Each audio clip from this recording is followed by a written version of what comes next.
Com que estem entre amics, antropòlegs i historiadors, una relació de poder en l'espai acadèmic com sempre, però no deixem de ser amics, no?, des del past and present, des de fa 70 anys.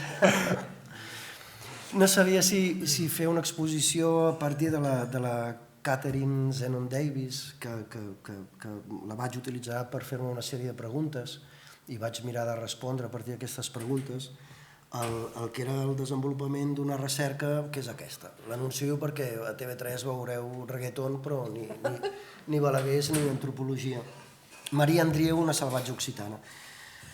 Intentaré fer 5 cèntims, el que passa és que, clar, ha intervingut la Montse, que fa 20 anys que no ens vèiem, i jo anava pensant 20 anys enrere de la mística, les barricades, cos i revolució, tot l'espiritisme al llarg del 19 i el 20 fins a la Guerra Civil, als països catalans, a Europa, tot el desembarcament ocultista, tota l'emergència anarquista en la Renaixença, perquè hi ha una Renaixença catalana que és catalanista, que és anarquista, que també m'agradaria arribar-hi, però el que faré són 5 cèntims sobre aquesta dona que vaig adjectivar com a salvatge, bàsicament perquè ha estat objecte durant més de 100 anys d'una estigmatització brutal. Jo feia 20 anys que volia treballar-hi, però fins i tot partia d'un nom incorrecte i aleshores vaig descobrir un univers fantàstic que reflecteix molt bé tota aquesta polifonia immensíssima que és el segle XIX.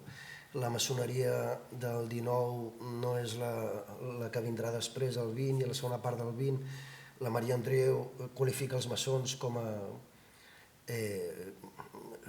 instruments de Satanàs, és a dir, del capital, els teòsofs. És un personatge, una dona meravellosa. A veure, tenia una pila de materials, us he subratllat 4 coses i ja està, perquè aquí hi havia 250 citacions de la premsa del seu temps, per veure quina era la imatge a la premsa de 120 mitjans diferents de tota mena de França. Vaig agafar tot el que s'havia escrit sobre ella, que eren bàsicament articles. La primera cosa des de l'acadèmia que és respectuosa amb el sentit de l'obra d'aquesta dona és d'una historiadora que té més de 100 anys, encara no mor, Yvonne Kniebieler, un text meravellós d'un congrés d'historiadors, no sé si era a Tolosa, del 1978, però bàsicament la resta, inclosa la historiografia anarquista, la deixaven com a xarlatana, entabanadora, no sé què, no sé quantos. Aleshores, vaig fer aquesta recerca, la vaig començar al 20, em va servir com a teràpia per sobreviure a la broma complicada aquesta de la pandèmia, broma de mal gust. I aleshores, què em trobo? Amb una dona que és una militant anarquista, escriptora, que és espiritista, que és feminista antiburgesa, és una feminista dels vells temps, amb perdó, que a partir d'un moment donat, dels 40 anys, que esdevé vídua amb 5 criatures, vivint en la pobresa, comença a exercir com a mèdium, guaridora, avui en diríem terapeuta alternativa, cartomancista, somnàmbula, vident, i roda per Occitània, per tot arreu, i roda per tot França. Com a militant anarquista, quan passa a viure el 1892 de Marsella a Toló, s'organitza amb els col·lectius anarquistes de Toló i allà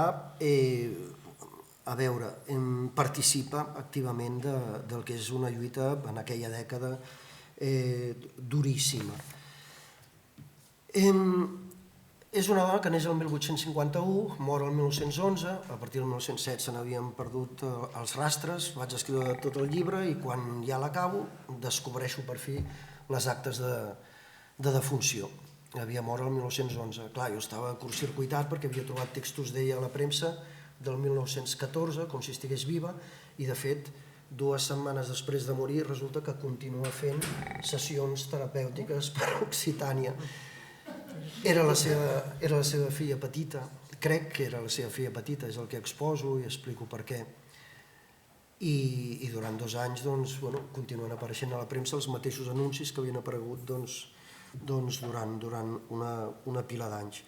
Ella neix a Sant Romiec de Provença i d'alguna manera és una de les filles d'aquesta heterodòxia política, religiosa, cultural de la terra occitana, que n'ha donat tantes, de trobadors a cabalistes, a càtars, a l'espiritisme socialista del XIX, anarquista a Catalunya, socialista a França, educada en el catolicisme i bàsicament una dona que planta cara al seu present en termes descarnats, per bé i per mal, perquè és una dona que és empresonada al llarg de la seva vida, bàsicament això, des de la dècada dels 90 fins al 1907, que és l'última detenció i empresonament, cada any, gairebé 15 dies, 2 mesos, se li moren 2 fills pel camí. Bueno, és una història complicada i em va atraure poder-m'hi ficar, malgrat que al final no pots cobrir el que seria un sol dia del matí a la nit o inclosos el dia i la nit d'aquesta dona, però ens hi hem apropat, ja ho dic, tot el que s'ha escrit sobre ella tret d'un text que no vaig poder pescar, doncs ho he pogut buidar i d'alguna manera fer-ho meu i poder dialogar. Aquesta dona crea un moviment socioreligiós que en diu universalista, l'universalisme, que fracassa estrepitosament, només arriba a agrupar 7 militants, 3 dels quals són fills d'ella, l'altre és el seu segon marit, l'altre és un ocultista interessant que funda una aliança feminista internacionalista. És molt interessant, clar, el model de feminisme que encaixa tant amb el que havia fet amb l'espiritisme, que és un feminisme que no concep l'alliberament de la dona, sinó hi ha destrucció del capital, és a dir, alliberament també dels homes pel camí i de tota forma d'inferiorització social. No és un feminisme que es limita a reivindicar la paritat d'exercir com a policia dona que tortura o que llença bombes a Gaza o que fa de presidenta del Consell d'Europa. Per això dic que era un altre feminisme. A veure, aquest universalisme, calaix de sastre sincrètic amb una base extremament antiautoritària que impugna tots els dispositius possibles d'inferiorització social a la societat de classes del seu temps. A veure, faré una citació d'un text del Crist anarquista, una de les revistes que ella edita, del novembre del 95, el número 3, en què d'alguna manera es presenta l'universalisme a si mateix. Uns quants mesos de presència amb els universalistes i els més ferotges materialistes o espiritistes monàrquics o llibertaris il·legals han trencat amb la rutina. L'universalista ha absorbit el vell home. En l'universalisme els drets dels dos sexes són iguals, la propietat individual abolida. Individual no vol dir l'aigüeta o el boli, sinó els mitjans de producció. La pena de mort considerada com el més gran flagell de la raça humana, les presons, les escoles del crim. Les fronteres ja no existeixen més. La incineració imposada com a salvació de la salut pública. L'esclavatge patronal abolit, el capital. Els infants, els vells, els febles, els desheretats moralment, intel·lectualment, situats sota l'alta protecció dels seus germans, germanes, que han rebut de la natura el poder intel·lectual i físic per ajudar-los a gravitar dins el laberint de la vida carnal. Això és la inversió total de la legislació o de la societat vigent. Deixeu que l'universalisme travessi les capes superiors de les consciències i la humanitat emergirà radiant de l'estat de sofriment i mort que li han donat la religió i la llei. Per ser rebut com a membre militant de l'universalisme, escriu a Marie de Saint-Remy, és el seu sobrenom, Toulon Bar. N'hem pogut fixar l'obra completa amb una pila de troballes, clar, inèdites, és lògic. El llibre podria ser una catàstrofe absoluta, però com que és l'estudi més important que s'ha fet mai, doncs per força havia d'anar a parar a 10.000 bandes que no havien estat explorades. És autor d'una àmplia obra escrita en forma de memòries, de revistes de premsa, de drames, de manifestos, i va dirigir diverses revistes. A Marsella el 1887 el Jornal dels Morts, el 1893 a Toló la Gambeta, del 95 al 97 a Toló el Crist anarquista, l'últim exemplar, amb una imatge del castell de Montjuïc i una amenaça a tots els reis d'Europa i el Sant Pare, des de Moscou a Lisboa, afirmant que si els anarquistes catalans implicats en el procés de Montjuïc són afusellats, ells moriran. I va ser l'últim exemplar del Crist anarquista, tots van funcionar així, clar. El Salvador dels Malalts, des de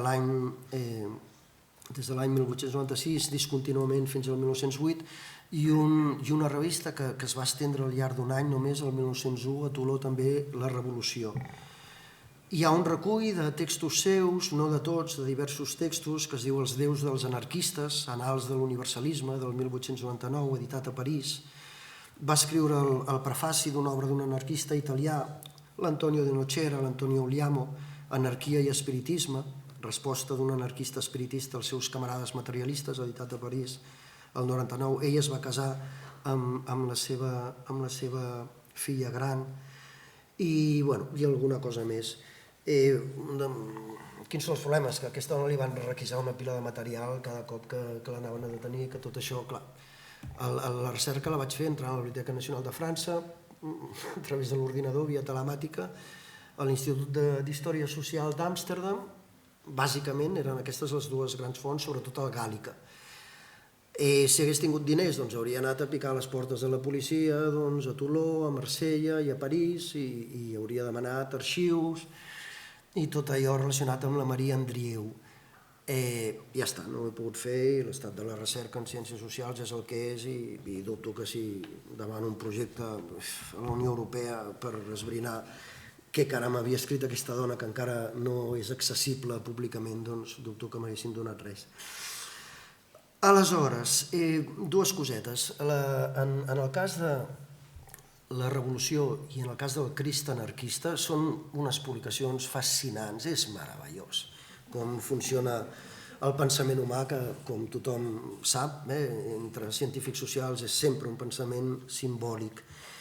La meitat dels textos del Crist anarquista i de la Revolució és el que es classifica com a correspondència d'ultratomba.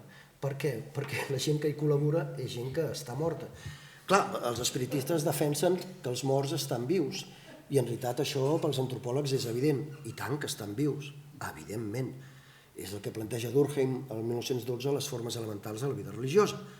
Els déus, els esperits, els fantasmes, els espectres, els genis, les potències, els dobles, tot el que hi vulgueu afegir, són éssers socials, és a dir, viuen en societat.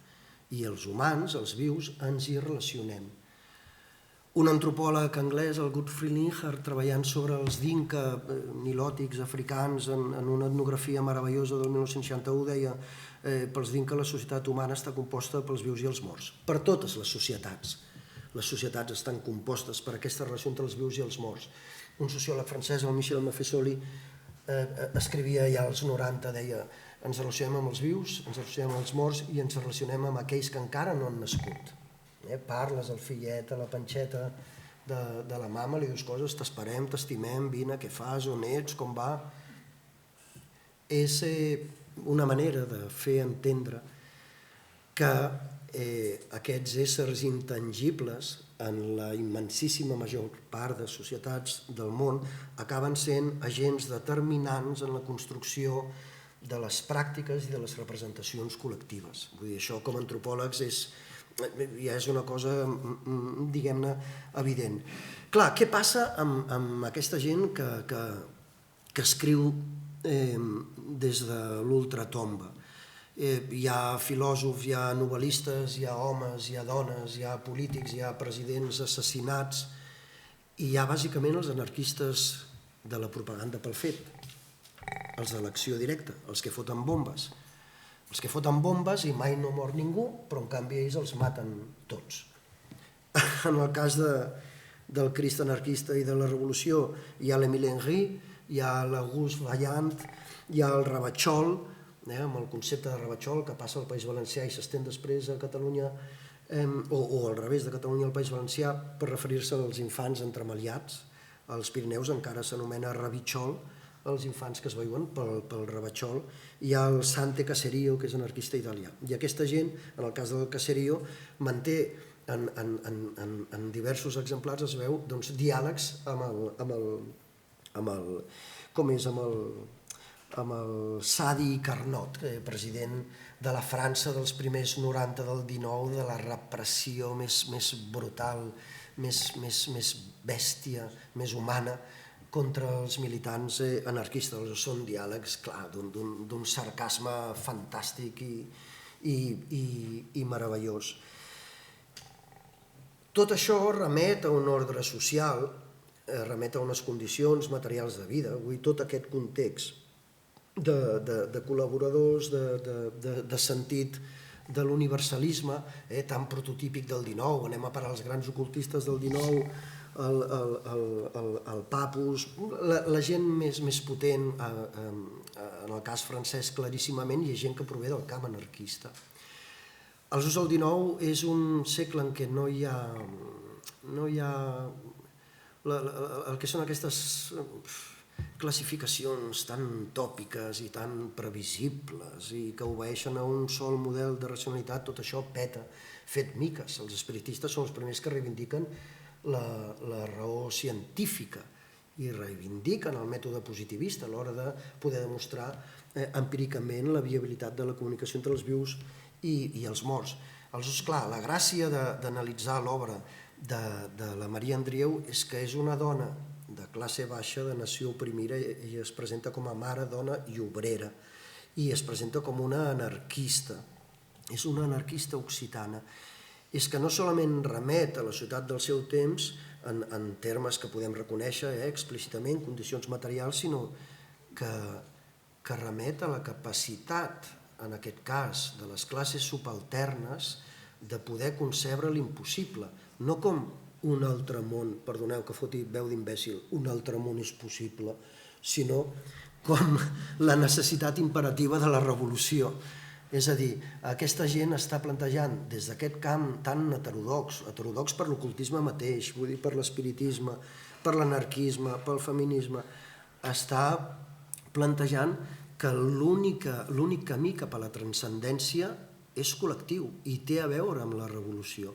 És a dir, amb un ordre social i amb un món radicalment nous. Aquesta seria la mirada que el Roland Barthes, treballant sobre Lévi-Strauss, en deia sociològica, base material de la societat. Però després hi ha l'altra banda, que és la banda bonica que els antropòlegs, no a tots, però a uns quants, des de l'escola de Durkheim, Mauss i Lévi-Strauss, ens ha agradat que es poder atendre les lògiques inconscients de la vida social i com aquestes lògiques responen a la capacitat dels humans de poder concebre 10.000 mons. Clar, tu observes les festes dels universalistes, què feien, què cantaven. Cantaven en occità. La Maria Andrieu dona un franc per construir un monument al Frederic Mistral a Marsella. I és un desbordament meravellós d'imaginació i sobretot, ja us dic, de necessitats. El Joan Bastard, que és company d'antropologia, que es va jubilar fa uns anys, deia que en antropologia l'objectivitat consisteix a comprendre. Els historiadors això ho podeu pescar més a partir del Thompson, Misèria de la teoria, o del Maurice Bloch, per la seva introducció. Però, nosaltres antropòlegs, clar, com tots, fem de mèdiums i fem de ventrílocs. Aleshores el que miraré ara és de sintetitzar, ja us dic, perquè no sabia veure què cada un podia ficar. Sí. Serien els 3 punts que han pogut guiar aquesta recerca. Espereu, abans us llegiré. Això és d'una revista feminista burgesa, La Front, del 1902. Que s'autopostulaven com la primera revista de dones escrita per dones i resulta que la primera, com ja sabem, era La Luz del Porvenir, Barcelona 1979-1936. 1800. Sí, 1879, perdó, 1879-1936. Està adreçat a la Marie Andrieu. Tanquem els bojos i també la gent que pertorba d'alguna manera l'ordre públic. Admetem molt bé que també fiquem en un lloc segur les persones que porten el problema i el desordre en l'equilibri del seu cervell, però almenys que això sigui així per a tots els pertorbadors sense distinció. Aturem els somnambulistes, perseguim la senyora de Saint-Rémy, les consultes de la qual són gratuïtes, i deixem la llibertat del seu petit trànsit als intermediaris de Sant Antoni. Què volen dir aquests favors especials? Si s'han pres mesures profilàctiques contra els autors de determinades maniobres, s'han d'aplicar a tothom. Clar, és una paradoxa perquè justament la Marie Saint-Rémy resulta que, a veure si ho trobem, resulta que quan la primera dona que va introduir el concepte feminisme, a veure si ho trobem,